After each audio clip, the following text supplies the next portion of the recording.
여러분, 우리가 믿는 하나님은 눈으로 볼 수 있는 분일까요? 하나님은 우리의 눈으로 볼 수 있는 분이 아니시죠. 누군가 우리가 믿는 하나님을 보여달라고 하면 어떻게 하면 하나님을 보여줄 수 있을까요? 하나님을 믿는, 그러니까 우리의 모습을 통해 하나님을 보여주면 됩니다. 그러니까 믿지 않는 사람들은 우리가 어떻게 살아가느냐에 따라 하나님이 있고 없음을 알게 됩니다. 때로는 우리가 어려운 일을 만나고 고통을 겪을 때 믿지 않는 사람들은 하나님이 살아계시지 않으니까 눈에 보이는 것과 손에 잡히는 것을 믿으라고 말합니다. 하나님을 보여줄 방법이 도무지 없는 것 같지만 우리에겐 하나님의 존재를 나타내는 방법이 있습니다. 바로 믿음의 눈으로 하나님을 보고 있는 우리의 반응입니다. 고통 중에 하나님을 의지하고 고통 속에서도 하나님의 복을 누리며 상황을 뛰어넘어 하나님을 찬양할 때 우리를 통해 하나님을 알릴 수 있다고 말씀을 통해 가르쳐주고 있습니다. 저 오늘 말씀 시편 115편은 이스라엘 사람들이 바벨론 포로지에서 살아갈 때 기록된 말씀입니다. 그러니까 이스라엘 사람들은 하나님을 믿는 사람들이었죠. 그래서 포로지에서도 하나님을 예배 드렸습니다. 예배 드릴 때 아무것도 없이 하나님을 예배했습니다. 이때 이 모습을 보고 있던 바벨론 사람들은 하나님께 예배 드리는데 형상 없이 예배를 드린다고 조롱을 하게 된 것이죠. 자, 우상을 섬기는 공통적인 장소에는 신의 모습이 있고 사람들은 눈에 보이는 그 모양의 절을 합니다. 하지만 여호와 하나님은 하나님의 모양을 만들지 말라고 말씀해 주셨습니다. 형상을 만들지 말라는 말씀에 순종하여 이스라엘 사람들은 아무것도 없이 포로지에서도 하나님을 예배 드렸는데 그 모습을 보고 조롱을 받게 되었던 것이죠. 그러면 바벨론 사람들은 이스라엘 사람들이 향해 어떤 말로 조롱하였을까요? 우리 2절에 있는 말씀을 쉬운 성경으로 함께 봉독하도록 하겠습니다. 같이 봉독하겠습니다. 어찌하여 나라들이 그들의 하나님은 어디에 있느냐라고 말합니까? 그러니까 하나님을 믿지 않는 바벨론 사람들은 이스라엘 사람들에게 너희의 하나님은 어디에 있느냐? 눈에 보이지 않는 신을 섬기느냐? 너희 신이 있다면 그 신은 얼마나 무능하기에 자기 백성을 이방의 포로가 되게 하느냐라며 조롱을 했습니다. 그러니까 바벨론 사람들은 이스라엘의 하나님이 존재하지 않는다라고 하면서 만약 하나님이 있다고 하면 자기 백성을 포로로 끌려오게 하는 무능한 하나님이라고 조롱했던 것이죠. 그러니까 바벨론 사람들은 자신들에 의해 멸망한 이스라엘을 비웃으며 섬기는 하나님까지도 비웃고 조롱하였습니다. 그러니까 너희 이스라엘 하나님은 우리의 신 무로닥보다 약한 신이야. 그래서 너희 나라가 망하고 포로로 끌려온 것이다 라고 말을 했던 것이죠. 그러나 이스라엘이 멸망당한 것은 하나님이 없어서도 하나님이 무능해서도 아닙니다. 그것은 하나님의 결정이었기 때문입니다. 하나님은 오랫동안 이스라엘이 죄 짓는 모습을 지켜보셨습니다. 지켜만 보지 않으시고 책망도 하면서 때로는 사랑의 휘소리로 때리셨습니다. 그러면서 잘못을 뉘우치지 않으면 심판하겠다고 경고까지 하셨습니다. 이렇게까지 하셨는데 이스라엘 사람들은 하나님의 말씀을 하나도 듣지 않았습니다. 그래서 말씀하신 대로 이스라엘 나라를 망하게 하시고 포로로 끌려가게 하셨습니다. 그러면 누구의 잘못일까요? 심판하신 하나님 아니면 말을 듣지 않은 이스라엘 사람들 중에 누구의 잘못일까요? 당연히 말을 듣지 않는 이스라엘 사람들의 잘못입니다. 우리 친구들도 부모의 말씀을 듣지 않을 때 그러면 혼난다라고 부모의 경고에도 듣지 않고 장난치거나 나쁜 행동을 할 때 등짝 스매시를 맞을 때가 있습니다. 그때 누가 더 잘못한 것일까요? 자녀를 때린 부모님 아니면 말을 듣지 않는 자녀. 경고했음에도 불구하고 말을 듣지 않아 등짝 스매싱을 맞은 자네가 더 잘못한 것이죠. 그런데 바벨론 사람들은 포로로 끌려온 이스라엘 사람들보다 포로로 끌려가게 한 하나님이 더 잘못됐다고 무능한 신으로 여겼습니다. 그런데 이러한 생각은 바벨론의 사람들의 단순한 생각이었습니다. 여러분, 찰스 다윗이 무엇을 주장했습니까? 찰스 다윗이 무엇을 주장했습니까? 지라노를 주장했죠. 그러니까 다윗은 자신이 무작위로 발견한 채 화살표를 짜맞추어 지나놀이라는 이론을 만들고 하나님의 창조를 반박하고 하나님이 없다고 주장하였습니다. 다윗은 자기 단편적인 지식으로 하나님의 창조를 판단하고 하나님이 없다고 잘못된 주장을 하였던 것이죠. 그러나 믿음 있는 사람들은 그렇게 눈에 보이는 것만 가지고 서둘러 판단을 내리지 않습니다. 도리어 반대로 생각합니다. 이스라엘이 바벨론 포로 되었을 때 믿음의 사람들은 자신들의 죄를 지어서 벌을 받는 것이라고 말하며 하나님은 살아계시다라고 고백하였습니다. 또한 다윗이 잘못된 주장을 하였을 때 믿음의 사람들은 자연 만물에서 진화가 아닌 창조 흔적만이 분명하게 남겨져 있음을 확신하고 성경이 가르치는 창조 역사가 거짓이 아님을 입증해 내었습니다. 자, 우리도 하나님이 없다고 말하는 사람들을 만날 수 있습니다. 그 사람들은 하나님이 어디 있느냐고 의심하며 우리를 놀립니다. 하지만 그런 말에 흔들려서는 안 됩니다. 하나님을 없다고 말하는 사람들의 말을 우리는 반박할 수 있습니다. 하지만 믿는 우리의 주장을 믿지 않는 사람들이 반박할 수가 없습니다. 하나님이 살아계시다는 우리의 주장은 온전하신 하나님의 말씀을 근거하고 있기 때문입니다. 우리는 하나님이 없다고 말하는 사람을 만날 때마다 우리의 믿음이 흔들리는 것이 아니라 하나님을 더욱더 믿는 기회가 되어야 합니다. 그러니까 시인은 바벨론 사람들의 하나님의 존재하지 않다는 질문에 무엇이라고 대답했습니까? 우리 3절 말씀도 같이 읽어보겠습니다. 우리 하나님은 하늘에 계십니다. 자기를 즐겁게 하는 것은 무엇이든지 하시는 분입니다. 네. 그러니까 시인은 바벨론 사람들이 하나님을 모욕할 때 우리 하나님은 살아계셔서 원하는 모든 것을 하실 수 있는 분이라고 대답하였습니다. 그러니까 시인의 대답 중에서 이스라엘이 바벨론 포로가 된 것도 하나님의 큰 계획 안에 있기 때문에 포로가 되었다는 것을 알게 됩니다. 시인의 말처럼 이스라엘이 포로가 된 것은 하나님이 존재하지 않거나 무능해서가 아니라 이스라엘이 죄를 범한 결과 하나님께서 이스라엘에게 벌을 주셨기 때문입니다. 그러니까 시인은 이스라엘이 재앙을 겪는 중에서도 하나님께서는 신실하게 자기 뜻을 이루어 계시다고 고백하였습니다. 그러니까 이스라엘의 포로 상황은 하나님이 없어서 발생한 것이 아니라 하나님의 징계와 치료 과정이었습니다. 이처럼 하나님은 살아계신 분이십니다. 그로 인해 하나님은 하늘에 계시고 자기를 즐겁게 하는 것은 무엇이든지 하실 수 있습니다. 그러나 사람들이 섬기는 우상은 아무것도 할 수 없습니다. 왜냐하면 우상은 사람의 손으로 만들어졌기 때문입니다. 그래서 눈이 있어도 볼 수가 없고 귀가 있어도 들을 수가 없습니다. 그리고 이런 아무 힘도 없는 우상을 만들고 섬기는 사람들 역시 바보입니다. 그럼에도 우리가 살아가는 세상을 보면 많은 사람들이 생명력이 없는 우상을 섬깁니다. 아무 능력도 없는 우상에 가서 절하고 심지어 돌이나 나무에 대고 절하면서 복을 달라고 기도합니다. 그 모습들을 보면 안타깝습니다. 그런데 성경은 형상화되지 않는 우상도 있다고 말합니다. 바로 탐욕스러운 마음이 우상입니다. 탐심은 세상에 있는 것들에 지나치게 집착하며 매달리는 것을 말합니다.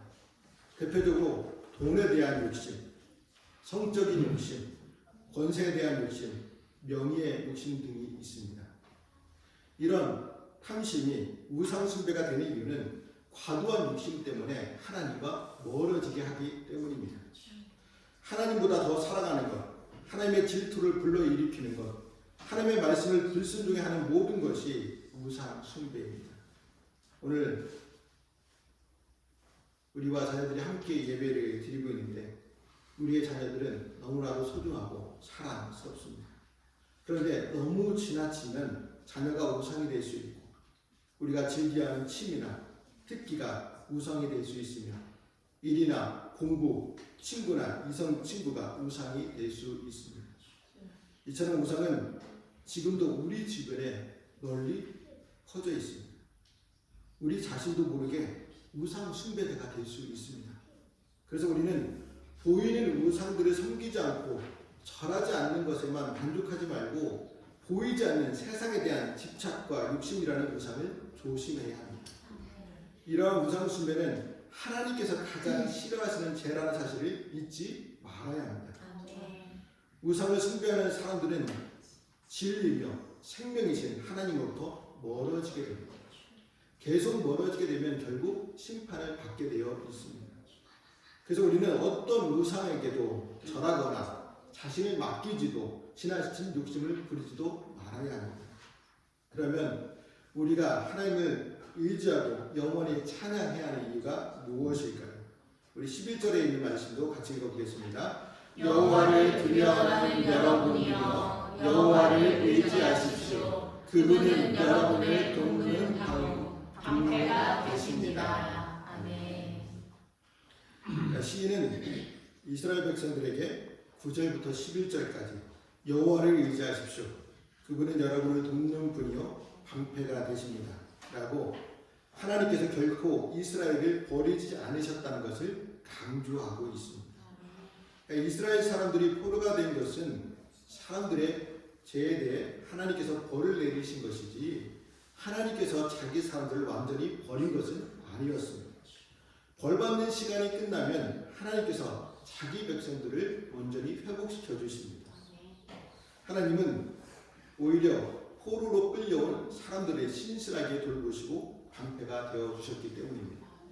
여러분, 방패의 역할이 무엇입니까? 방패는 전쟁 때 적들의 칼과 창을 막는 데 쓰는 무기입니다. 그러니까 방패로 적들이 무기를 공격할 때 자신의 생명을 보호할 수 있습니다. 방패처럼 하나님은 포로지에 있는 이스라엘 사람들에게 보호자가 되어 주셨습니다. 또한 우리의 보호자가 되어 주십니다. 그래서 사람들이 생명력 없는 우상을 의지할지라도 하나님의 사람만큼은 살아계신 하나님을 온전히 신뢰하고 의지해야 합니다. 시인은 하나님을 의지하는 대상을 이스라엘 아론의 집 여호와를 경외하는 너희라고 말하고 있습니다. 그러니까 한마디로 모든 사람들이 여호와를 경외해야 한다라고 주장하고 있습니다.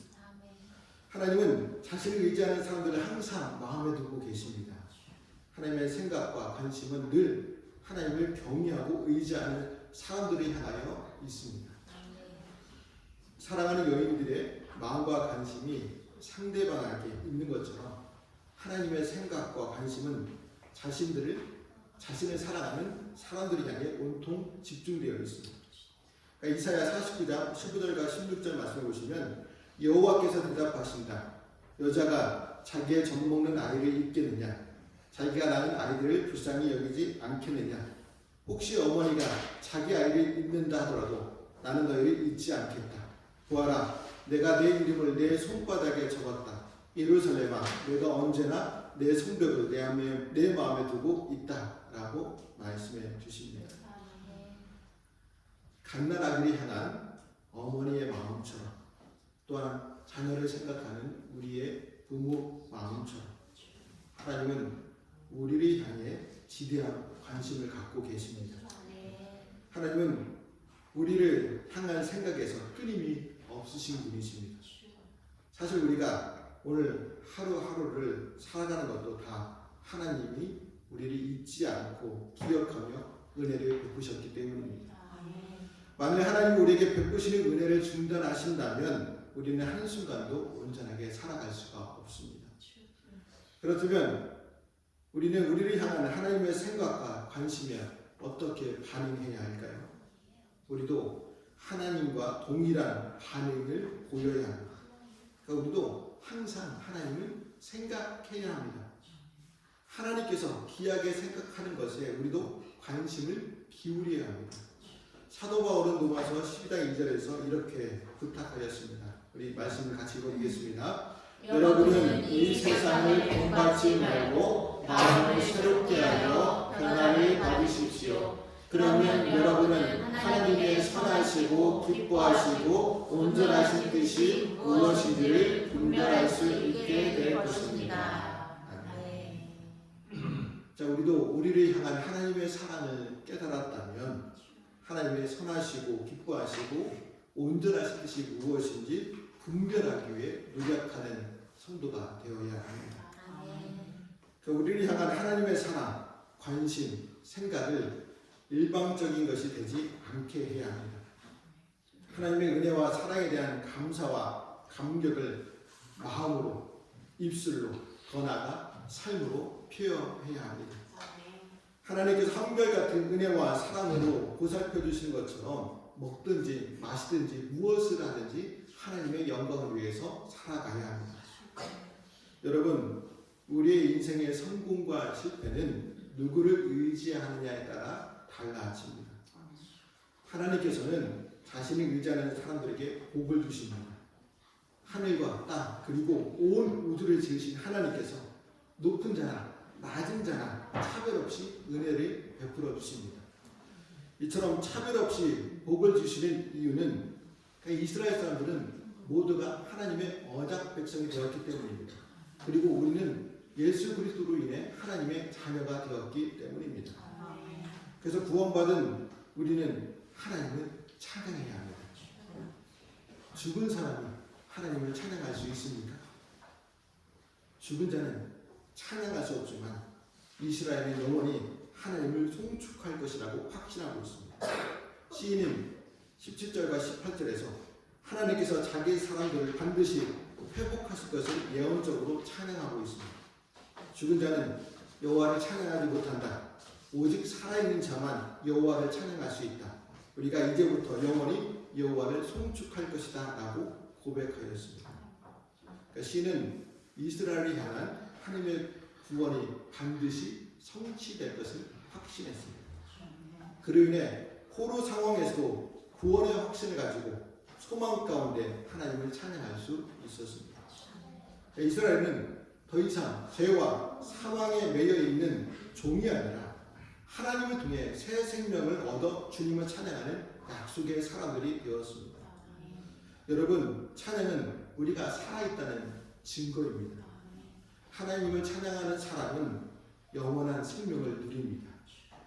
올 한 해 우리는 어떤 고백으로 어떤 방식으로 하나님을 찬양했습니까?